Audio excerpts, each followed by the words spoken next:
We can and we must reopen schools in the fall for in-person teaching, learning, and support.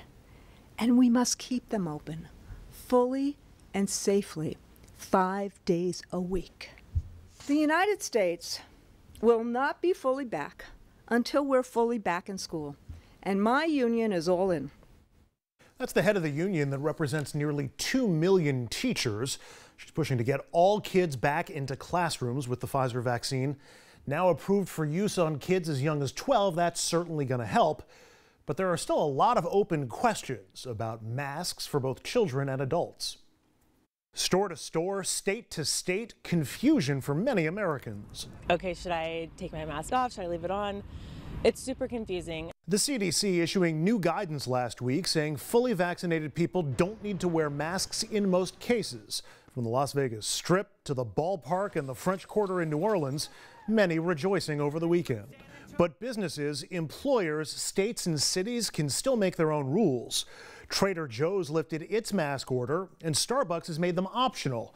But 22 states still have some sort of mask mandate in place, meaning in those areas you'd still have to wear face coverings regardless of retailer policies. If they're vaccinated, they are safe. If they are not vaccinated, they are not safe. This is not permission for widespread removal of masks. So far, the CDC says more than 123 million Americans are vaccinated, about 37% of the population. But the largest nurses union in the country is condemning the decision, saying it puts those who are immunocompromised, children and frontline workers, at risk. Those that have gone to work every single day during this pandemic, they depend on every layer of protection. Some experts agree it's too soon. There are a lot of people that are not yet fully vaccinated that are still in the process, and I think we should wear masks for them. Is it time? No, for me, not enough people are vaccinated for me to really feel safe, because how do you know if somebody's vaccinated or not when they're not wearing their mask? For more on all things COVID and masking related, we turn to an expert's expert. Dr. Richard Besser is a former acting director of the CDC. He's currently president and CEO of the Robert Wood Johnson Foundation. Dr. Besser, we saw more than a little bit of mask-related whiplash last week after the CDC surprised many, changing its masking recommendations for vaccinated Americans. Lots of people still figuring out what their own personal masking policies are going to be. That leads to two questions. First, do you agree with their changes? And secondly, I assume you're vaccinated. What's your personal policy for indoor mask use? Where do you still wear one? Yeah, you know, Andrew, I do agree with the changes that CDC made, and I think you're spot on that it's going to take a little while for states, localities, businesses to figure out how to implement this. You know, the science is clear that if you are fully vaccinated 2 weeks after your final dose, you have incredibly high levels of protection. These are some of the highest levels of protection we've seen from any vaccine. And so I was really excited. I am fully vaccinated. I'm enjoying going outside and not wearing a mask, but I'm in New Jersey, and in New Jersey, the indoor masking rules and regs are still going to stay in place, given we've seen very high cases of COVID until very recently. People still do have questions about how to handle or the possible risks from unvaccinated people going maskless. Obviously, they should get vaccinated is the mantra, but we know that many won't. We know it's an obvious danger to the people who aren't vaccinated, but why isn't it a danger to vaccinated people, especially with all these variants still running around out there? Yeah, so it's going to be important for CDC to continue to monitor cases in the United States. Do we continue on this steady downward movement, or does it reverse? And it's important to watch for variants. But right now, we're very fortunate in that the variants that we're seeing in the United States are covered by the vaccines. And vaccinated people really are at very, very little risk from someone who is unvaccinated. The concern, Andrew, though, is that not everybody is vaccinated, and children under 12 don't have vaccines available to them. And so it's very important that parents with young children continue to follow those masking rules, and that people who aren't vaccinated wear masks to ensure that they're helping to protect those people who can't be vaccinated right now. as you mentioned, among the groups having the greatest difficulty dealing with the change in policy are businesses who now have to balance worker and customer safety with the risk and hassles and headaches that come from telling angry people that they need to mask up. What advice would you give to businesses? What criteria should they be using to determine their own mask policies? Well, I think there's a couple things. First is they need to follow the local and the state rules and regulations on this.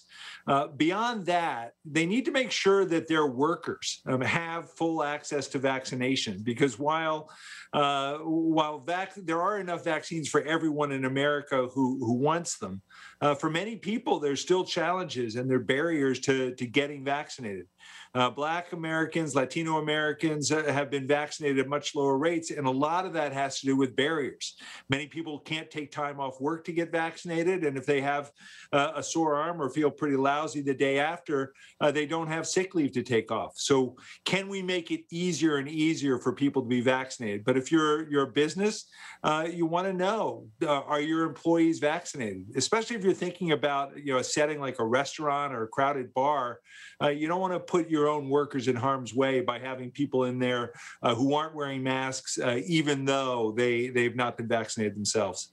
To that end, that uncertainty certainly could make for a more compelling case for vaccine passports, so businesses can better identify who's vaccinated and who's not. Right now, that's all a state-by-state decision. New York uses one, Florida has outlawed them. Do you think we should be leaning more on vaccine passports? Well, it's such a divisive issue in America right now that I don't think, even if it's, it would be wonderful if you had an easy way to know whether someone was vaccinated. I just don't think that there's the political reality to make that happen. The federal government is not going to mandate that, and each state will end up having their own practices.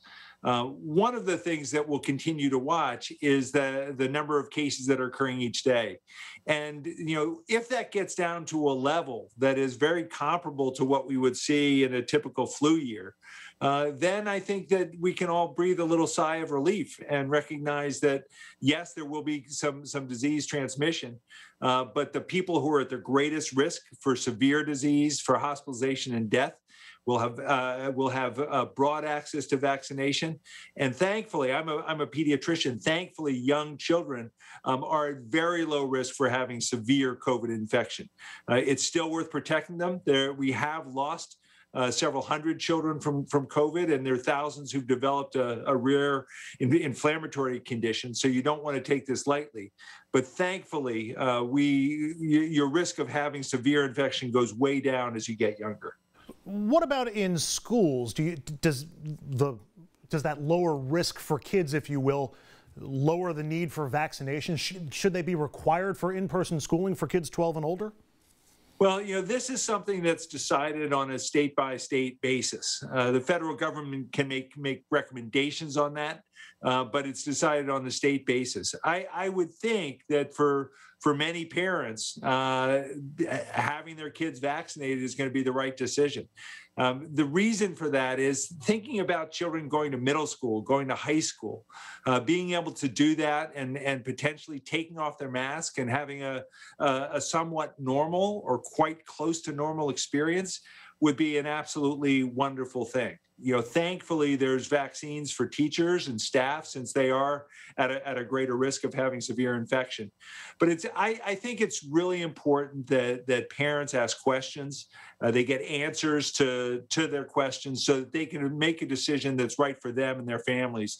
They can go to a website, getvaccineanswers.org.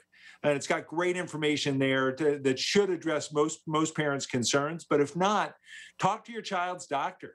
Make sure that any questions you have are getting answered so that you can truly make an informed decision. As a former acting director of the CDC, do you think the Biden CDC handled this mask policy or recommendation properly? There's been reporting that the current director, Dr. Walensky, had signed off on the new mask recommendations, even as she testified to Congress about the importance of the older recommendations earlier in the week. I'm sure you can see how that might generate more questions. You think the CDC handled it properly? Well, I think the outcome is the right one in terms of this recommendation. I would have liked to have seen some more foreshadowing so that we had insights into the thought process. maybe a week ago, 2 weeks ago, hearing that CDC was looking at the trends in America, and if they continue to come down, we might be able to loosen up some of the requirements.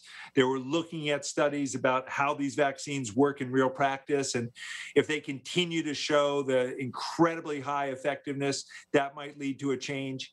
And they were looking at the data to see, could people who were fully vaccinated still spread infection to others? And there was encouraging signs. So there are ways of giving hints to the direction that you're going without saying it's a conclusion that might have helped bring people along so it wasn't quite so surprising.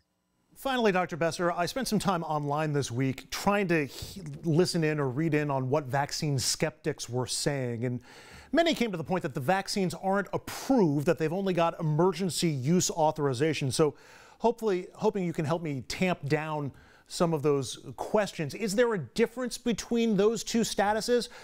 Should that impact whether somebody gets a vaccine? Well, there is a difference. The bar for getting an authorization from FDA in emergency is lower. And so these vaccines were approved or authorized based on 2 months of safety data and effectiveness data. But we're way past that now. And now we've seen these vaccines administered to hundreds of millions of arms. And we've seen how incredibly safe they are and how incredibly effective they are. It's my hope that soon we'll see a full approval. But for people who are waiting to see, are they safe? Are they effective in real use? Those questions have been answered, and they've been answered in ways that give me a lot of confidence when I recommend these vaccines for my patients, when I recommend them to my patients' families and to my own families and friends. Some fantastic insight from Dr. Richard Besser, former acting director of the CDC, now president of the Robert Wood Johnson Foundation. Dr. Besser, thank you so much. Appreciate it. My pleasure. Thank you. And up next, we pivot to politics. Republicans haven't been able to hamstring President Biden yet, at least when it comes to how the public feels about the president. So now they're trying to make every bad news story his fault. That and other potential worries for Democrats next.